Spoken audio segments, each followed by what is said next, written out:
नमस्कार दोस्तों, स्वागत है आप सभी का हमारे YouTube चैनल ज्ञान गंगा में। आज मैं आप लोगों के लिए छत्तीसगढ़ के वंश का पार्ट 2 लेकर आई हूँ। पार्ट 1 मैं अपलोड कर चुकी हूँ। आप चाहें तो प्लेलिस्ट में जाकर देख सकते हैं या फिर डिस्क्रिप्शन बॉक्स में भी मैंने लिंक दे दिया है, तो वहाँ से भी आप जाकर पार्ट 1 जो है देख सकते हैं। वीडियो को स्टार्ट करने से पहले यदि आपने अभी तक इस चैनल को सब्सक्राइब नहीं किया है तो सबसे पहले चैनल को सब्सक्राइब कर लीजिए और बेल आइकॉन को प्रेस कर लीजिए ताकि आगे आने वाले वीडियोस के नोटिफिकेशन आपको मिलती रहे। तो दोस्तों चलिए स्टार्ट करते हैं आज की वीडियो। दोस्तों पार्ट 1 में मैंने आपको बताया था कि छत्तीसगढ़ के राजवंश जो हैं वो 2 टाइप के होते हैं। पहला आपका होता है राष्ट्रीय राजवंश और दूसरा होता है क्षेत्रीय राजवंश। राष्ट्रीय राजवंश में 4 वंश थे: मौर्य वंश, वाकाटक वंश, सातवाहन वंश और गुप्त वंश। इसके बारे में मैंने डिटेल में प्रीवियस वीडियो में बताया हुआ है। आज हम देखेंगे क्षेत्रीय राजवंश। देखिए, क्षेत्रीय राजवंश जो है उसमें काफ़ी सारे वंश आते हैं, तो मैं आपको पार्ट करके सारी वंशों के बारे में बताऊंगी। आज हम देखेंगे राजश्री तुल्य कुल वंश और सरबपुरीय वंश के बारे में। तो चलिए स्टार्ट करते हैं। पहले हम देखते हैं राष्ट्रीय तुल्य कुल वंश, ये क्या होता है। दोस्तों राष्ट्रीय तुल्य कुल वंश जो है उसकी शासन अवधि जो है वो 4 से 6 शताब्दी तक थी।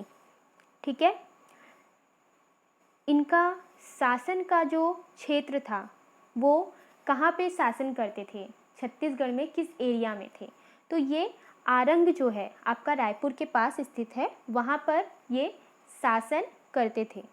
ठीक है दोस्तों, इनकी उपाधि क्या थी? इनकी उपाधि जो थी राज्य योगी थी। ठीक है, ये आपका 1 लाइनर है, आप इसे नॉर्मली याद कर सकते हैं। इनकी राज मुद्रा जो थी वो क्या थी? तो इनकी राज मुद्रा जो है सिंह थी। इनके संस्थापक कौन थे? इनके संस्थापक जो थे वो सुरा प्रथम थे। इनके टाइम के जो पुरानी चीज़ें हैं उनके क्या क्या साक्ष्य मिलते हैं, क्या क्या चीज़ें आपको मिलती है जिससे ये पता चलता है कि राष्ट्रीय तुल कुल वंश जो हैं वो थे। तो भीम द्वितीय के आरंग के ताम्रपत्र मिलते हैं। ठीक है, जिनमें से इनके वंश के होने का पता चलते हैं कि राष्ट्रीय तुल्य कुल वंश जो है वो छत्तीसगढ़ में था। इसीलिए मैंने बताया कि इनका शासन क्षेत्र जो है वो भी आरंग था, आरंग से ही आपको मिला। तो इन्हीं सब चीज़ों से ये चीज़ अनुमान लगाया गया कि वो आरंग में थे। अच्छा, इस कुल या आप बोल सकते हैं इस वंश के जो मेन शासक थे वो कौन कौन थे? तो इसमें जो मेन शासक थे वो थे सुरा, द्वितीय प्रथम, विभीषण, भीम प्रथम, द्वितीय। द्वितीय जो है वो एक नाम है। ठीक है, द्वितीय नहीं है, द्वितीय। ठीक, फिर भीम द्वितीय। तो ये सारे जो थे वो राष्ट्रीय तुल्य कुल वंश के मेन शासक थे। इस वंश का एक दूसरा भी नाम था। इस वंश को जो है सुरा वंश के नाम से भी जाना जाता था। ठीक है, तो ये आपके पास इस नाम से भी आ सकता है कि सुरा वंश क्या था या इसके शासक कौन थे, इसकी अवधि क्या थी। तो आप घबराइएगा मत इसमें कि सुरा वंश क्या है। तो सुरा वंश जो है वो राष्ट्रीय तुल्य कुल वंश का ही सेकंड नाम है। अच्छा, राष्ट्रीय तुल्य कुल वंश जो थे वहाँ पे गुप्त संवत का जो है कुछ साक्ष्य भी मिलते हैं। ऐसा देखा गया कि गुप्त की कुछ चीज़ें भी वहाँ मिले, जिससे कि ये समझ में आया, वैज्ञानिक लोग जब इसमें शोध किए तो उससे यही समझ में आया कि इस वंश के जो शासक थे वो गुप्तों के अधीन थे। ठीक है, इस वंश के जो शासक थे वो गुप्तों के अधीन थे। ठीक है दोस्तों, तो राष्ट्रीय तुल्य कुल वंश जो है उससे आपको इतनी जानकारी मिलती है। तो दोस्तों राष्ट्रीय तुलकुल वंश जो था उसकी शासन अवधि जो है वो 4 से 6 शताब्दी तक थी। इनका शासन क्षेत्र जो था वो आरंग था, जो कि रायपुर के पास स्थित है। इनकी उपाधि राज्य योगी थी।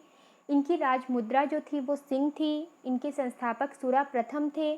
ठीक है, इसका जो सेकंड नाम है वो सुरा वंश भी है। ठीक है दोस्तों, सेकंड नाम है और ये गुप्तों के अधीन थे। आइए अब देखते हैं सरबपुरी वंश के बारे में कि वो क्या था। दोस्तों सरबपुरी वंश जो था इसका दूसरा नाम अमरज कुल था। ठीक है, सरबपुरी वंश को अमरज कुल के नाम से भी जाना जाता था। इसकी शासन अवधि कितनी थी?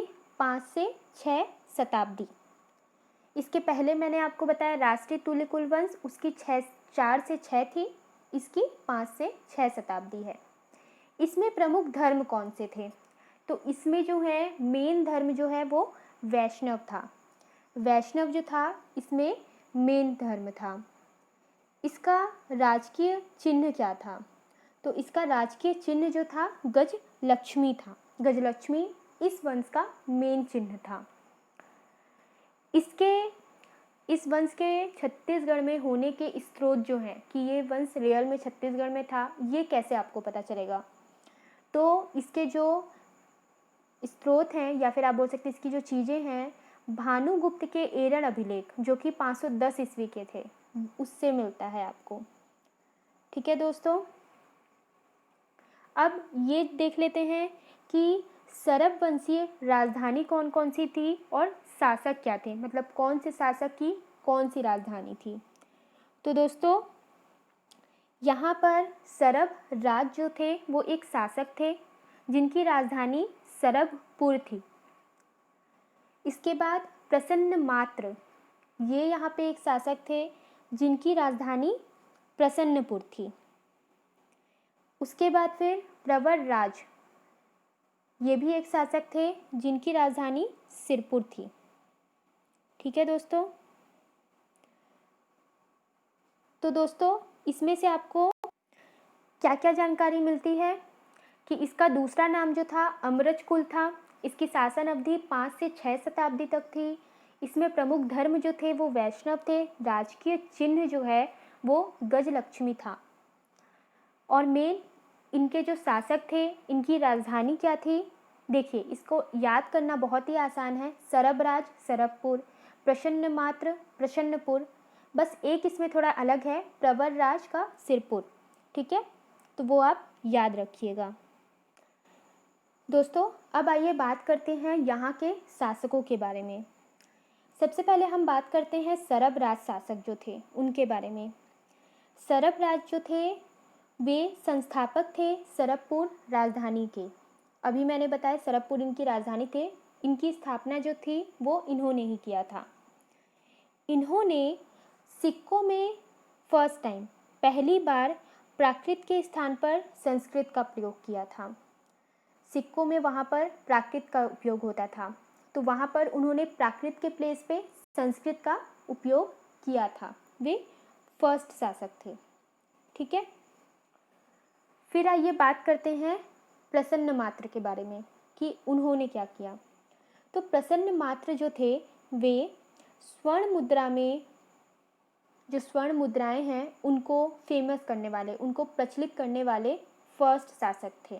उन्होंने ही स्वर्ण मुद्रा जो है वो चलाया था। इसके अलावा उन्होंने निडला नदी जो है उसके तट पर प्रसन्नपुर नगर की स्थापना की थी और उसे राजधानी बनाया था। ठीक है, प्रसन्नपुर प्रेजेंट में आप कहाँ बोलेंगे, ये मल्हार जो है वहाँ पर स्थित है। एक और शासक थे, ठीक है, उनके बारे में कुछ ज़्यादा नहीं कहा गया है। उनका नाम था जयराज। इनकी जानकारी जो है वो मल्हार के ताम्रपत्र है, उनसे इनके बारे में थोड़ी सी जानकारी मिली कि हाँ जयराज जो थे वे सरब वंशीय शासक थे। ठीक है दोस्तों, अब नेक्स्ट शासक जो है वो उनका नाम है माणमात्र। माणमात्र जो है वो मल्हार ताम्रपत्र के अनुसार दुर्ग जो नगर है उसकी स्थापना इन्होंने ही की थी और इनको दुर्ग राज के नाम से भी जाना जाता है। किसको? माणमात्र को। ठीक है दोस्तों, फिर बात करते हैं हम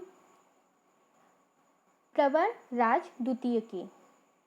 ये जो थे वो लास्ट सरबपुरीय शासक थे। सरबपुर वंश के जो थे वो लास्ट शासक थे।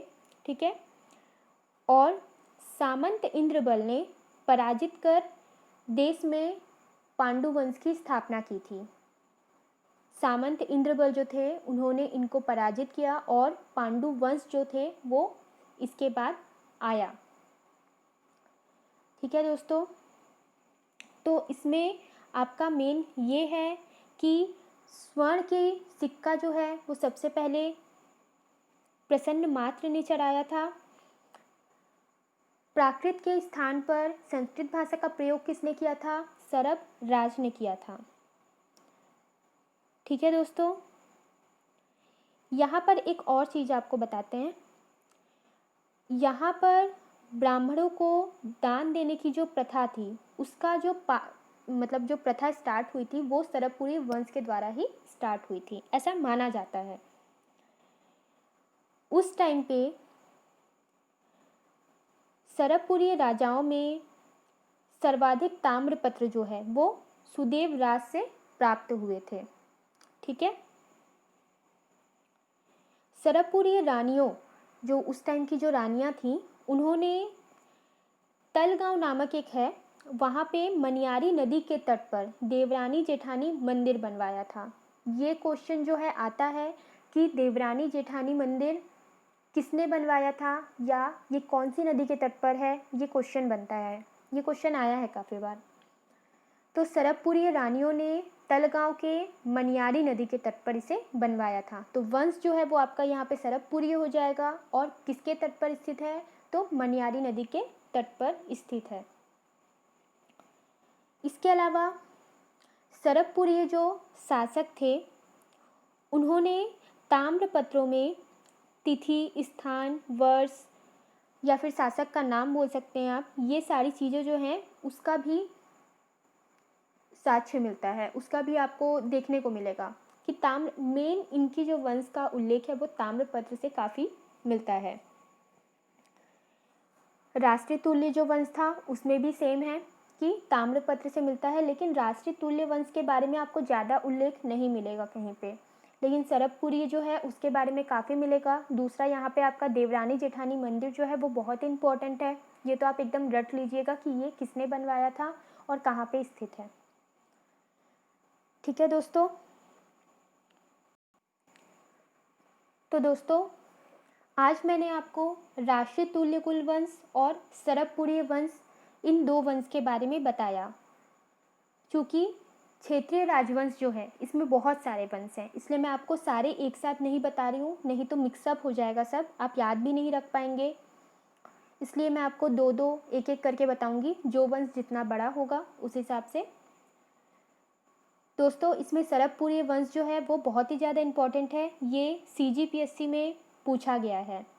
इसमें जो प्रसन्न मात्र थे जिन्होंने स्वर्ण मुद्रा को प्रचलित करवाया था, फर्स्ट शासक थे, तो ये क्वेश्चन आया था कि स्वर्ण मुद्रा प्रचलित करने वाले फर्स्ट शासक या प्रथम शासक कौन थे, तो ये प्रसन्न मात्र थे। ये क्वेश्चन CGPSC में पूछा गया है। ठीक है, इसके अलावा राष्ट्रीय तुल्य कुल वंश जो है उसका पुरातात्विक साक्ष्य जो है वो कहाँ पे मिलता है, तो ये भी क्वेश्चन आया है कि कहाँ पे मिलता है आपका? आरंग ताम्रपत्र के द्वारा मिलता है। ये क्वेश्चन भी आपका एक बार आ चुका है। इसके अलावा सरबपुरी वंश के प्रमुख धर्म क्या थे, ये भी पूछा गया है CGPSC में। सरबपुरी वंश का दूसरा नाम क्या है? राष्ट्रीय तुल्य कुल वंश का दूसरा नाम क्या है? ये भी इम्पॉर्टेंट है आपके लिए। मैं ये जो पूरी क्लास हुई है इसमें आपको मेन बता रही हूँ कि इसमें मेन क्या क्या चीज़ें हैं। राष्ट्रीय तुल्य कुल वंश, सरबपुरी वंश, इन दोनों का दूसरा नाम क्या है? इसके अलावा इसके प्रमुख धर्म कौन से हैं? स्वर्ण मुद्रा चलाने वाले प्रथम शासक कौन थे? सरबपुरी वंश के। इसके अलावा राष्ट्रीय तुल्यकुल वंश के जो पुरातात्विक साक्ष्य है वो कहाँ पे आपको मिलेंगे? तो दोस्तों ये सारी चीज़ें आपके लिए इम्पॉर्टेंट हैं। दोस्तों वीडियो आपको कैसी लगी ये कमेंट बॉक्स में ज़रूर बताइएगा और कोई क्वेरी हो तो ज़रूर पूछिएगा। आज के लिए इतना ही। आगे के वंश आपको नेक्स्ट वीडियो में मिलेंगे और इसके पहले भी मैंने वंश पढ़ाया हुआ है तो वो आपको प्रीवियस वीडियो में भी मिल जाएगा। आप प्लेलिस्ट में जाकर देख सकते हैं या फिर डिस्क्रिप्शन बॉक्स में लिंक है, वहाँ से भी आप देख सकते हैं। तो दोस्तों आज के लिए बस इतना ही। वीडियो को लाइक कीजिएगा, शेयर कीजिएगा। Thanks for watching.